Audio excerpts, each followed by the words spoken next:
The trial of Zandile Gumede and 21 others resumes this morning, this after the judge adjourned the matter last week. Judge Sharmaine Balton wanted resolution on issues around legal aid and representation for some of the accused. The former eThekwini mayor, the municipal manager Sipho Nzuza, and some members of the city's procurement department are facing charges relating to the urban solid waste contract valued at more than 300 million rand. eNCA senior reporter Dasen Thathiah is at court, and he brings us the latest. Good morning to you, Dasen, and thank you so much for joining us. You have been on the trail, the money trail in particular, when it comes to flouting of procurement processes at the eThekwini municipalities, and now we see the former mayor back in court. What is the latest? Well, let's first start with last week. So that was the resumption of this trial, which we've been following quite closely. I mean, it's easy sometimes to lose sight of exactly what we're talking about here. This is ratepayers' money. This is municipal money that had come from the eThekwini municipality, and these are tenders that were allegedly dished out irregularly, which resulted in this criminal case that we are seeing here. All of this starting with a forensic investigation that was launched, and that investigation then ultimately leading to this criminal trial that we are seeing now. The state's allegations are that the former mayor, Zandile Gumede, was running a criminal enterprise with a few other individuals, as well as some of the entities that were doing business with the municipalities. That really is the context. So that also tells you that it is quite a lengthy trial, or it's expected to be, and that's why it's been broken up into various sessions. So in the first session, or rather in the resumption last week, of that, the first week of this new session, we saw a number of witnesses, one of them being Sean Hitler from the CIIU, the city's Integrity and Investigations Unit. That was the unit that first dealt with the complaint. But we also saw a number of so-called technical witnesses. These were administrative officers from the eThekwini municipality. They took the stand last week, and essentially, to build the state's case, they also need to bring in these types of witnesses, the ones who, for example, may have dealt with a tender document, or maybe would have signed off on a particular document, or was privy to a certain conversation that was had with someone that was on the bid adjudication committee. So those were the types of witnesses that they had last week, and that's expected to continue as the state builds its case. But ultimately, the week didn't end as planned, and that was because of that delay over legal representation, which resulted in the case being held over until today.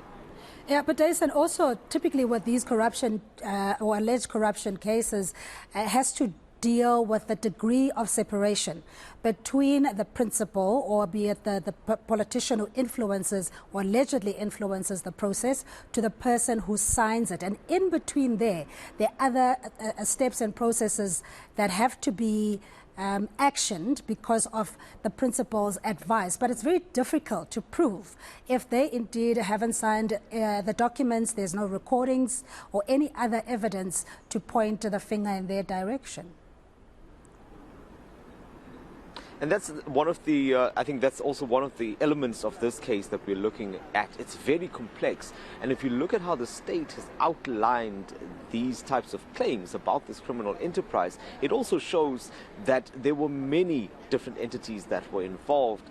And at the head of it, the former mayor allegedly having ultimate control and ultimately overseeing what was taking place within the municipality. So when we talk about these different elements, we're talking about those that were responsible for the tender documents themselves, so those within the DSW department, the others on the bid adjudication committee, the ones that effectively decide who gets which tender, and then the entities themselves. So in very lay terms, what was happening here, according to the state, is that money was being siphoned out of the municipality through these tenders, through the extension of certain tenders, and then being shifted between and among these entities that were implicated, so that almost everyone then got a piece of the pie. With about just over 2 million of that alleged to have gone to the former mayor through various benefits. For example, in one case, the state alleges that it was building materials and other benefits for close family members as well. So you're quite right in saying that it's sometimes difficult to prove these things, and that's why I think it is going to be such a long trial as the state continues to try to prove its case through more than 100 witnesses that it has. All right, speak to us about the demeanor of the accused. And again, they are presumed innocent until proven guilty, of course. That's why these charges are alleged. Do you get a sense that they're confident? Number one, that it probably would be a very difficult case to prove. And secondly, what we have heard as well, that it could potentially be a witch hunt. We are very acutely aware of the political dynamics in the province as well, particularly when it comes to the municipal roles. Well, that's always been the version of the former mayor, Zandile Gumede. She's always said that she's been attacked politically and that this is a witch hunt. She said that several times. But one of the other things that we've heard her say previously is that she's always wanted her day in court and ultimately for this trial to get going. That seems to be the sentiment from most of the accused. All of them have seemingly been very calm, very relaxed, always in good spirits, engaging with each other, and that's been their demeanor since the start of the trial. And if you speak to any of them, they always maintain that there is no case against them and they want this trial to proceed. So that is what plays out. And if you look at their defense, what angle they're taking is to try to start right at the bottom of this and talk about how the forensic investigation has started and whether there was merit in how that particular investigation landed up with IFS, the company that dealt with this matter. So that's been the focus. They haven't even dealt really with the 320 million that we're talking about. They are trying to find fault in how the tender was awarded, which ultimately will then cast doubt on what investigation was carried out thereafter.